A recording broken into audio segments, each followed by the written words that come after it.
Hey there, this is Sugar Coater. Have you seen the anime My Next Life as a Villainess? Currently, there are 2 seasons and that show is so adorable. It features a lot of desserts too. In this video, I made pumpkin muffins inspired by that anime since one of the main characters bake often. First, I added the wet ingredients in a mixing bowl and mixed well with a whisk. Then, I added the dry ingredients and mixed until just combined. I divided the batter into muffin cups using a cookie scoop.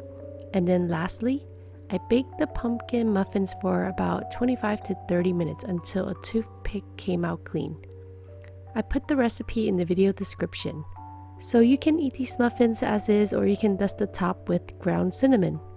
I hope that you like this recipe. Thank you for watching and have a sweet day.